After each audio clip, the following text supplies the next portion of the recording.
Austraeoh by Imploding Colon, read by Deathlight. Chapter 43 expands.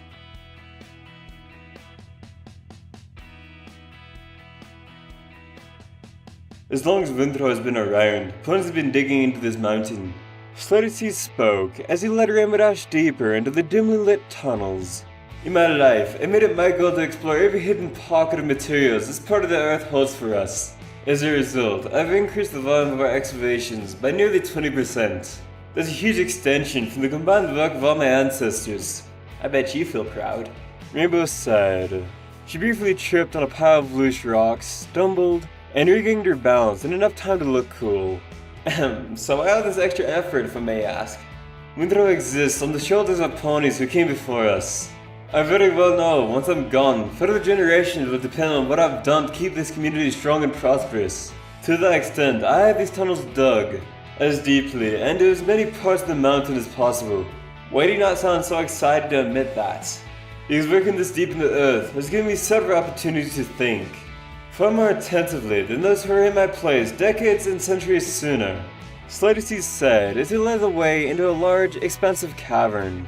And I know, no matter how much effort I've made to secure the village's interests, all I'm doing is sealing it to a colder fate that my forebears left for me. It hasn't taken monsters flying in at night, threatening this village.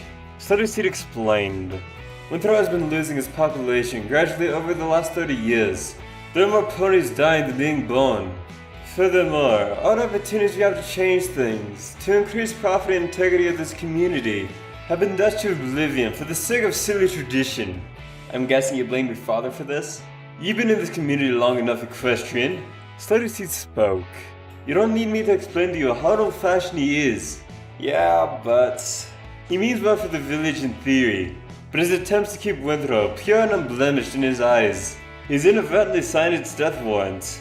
On top of that, he puts so much on my shoulders and expects me to come up with a miracle. I like for the city to prosper, but I can't turn a blind eye to what his very own citizens want. And what's that? They want more than what Winthrop has committed to for the past 3 decades. They want change. They want to integrate culture from the west of Wintergate. They want to grow up? Precisely. I'm sure your father has his reasons. I mean, it's not like older ponies are completely blind to the interests of the younger population. You're rather young and exuberant, Pegasus outsider. I don't blame you for overlooking the obvious truth. Sometimes when we reach a certain age, all we ever do is die. Rainbow made a face. Now that doesn't sound at all. We're here. Rainbow suddenly found herself blinking to take in a huge open space. Slutty led her through a hole the size of 2 earth ponies. On the other side, a gigantic vertical chamber stretched beyond the length of the nearby lanterns. Glancing straight up, Rainbow saw a gigantic expanse of black space and exposed limestone.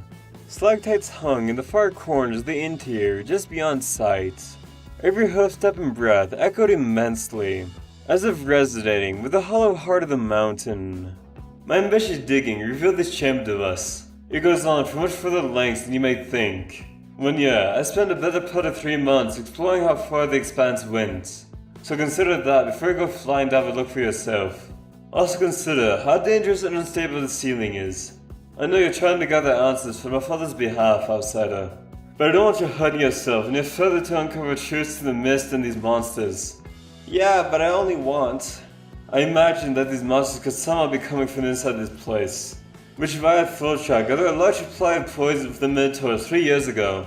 Then, after evacuating the ponies from the mines, I placed a full batch of the deadly gases here, and let them loose throughout the chamber. After 2 weeks, I returned with a team of explorers, and found several dead mammals, insects, and amphibians. But there were no dead monsters.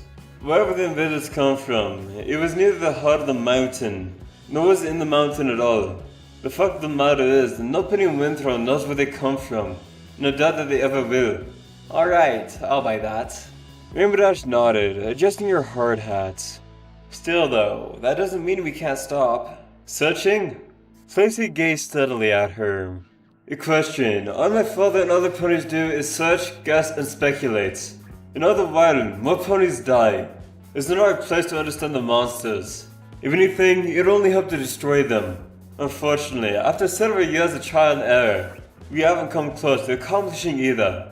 and that leads me to one recourse, and one recourse alone. We must relocate. Winthrop must pack up and take business elsewhere. We can only spend 1 decade, 2 at best, before we dwindle down into nothingness in the mines. Wilted away to mere fossils as our ancestors have attempted to accomplish. If you have any doubt to this whatsoever, then don't speak to my father, don't even speak with me. Speak with the citizens of Winthrop themselves, and get their view of the big picture. This village's days are numbered. The damnable fog moved in to draw a funeral veil over this mountain. It is high time we pay heed to such. Rainbow said nothing. She fidgeted awkwardly and gazed in the rock face of the cavern around them.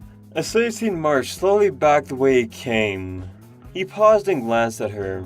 If you don't believe me, then I won't stop you from looking around yourself. I assure you that there is no creatures to be found down here. You know the way back from where we came.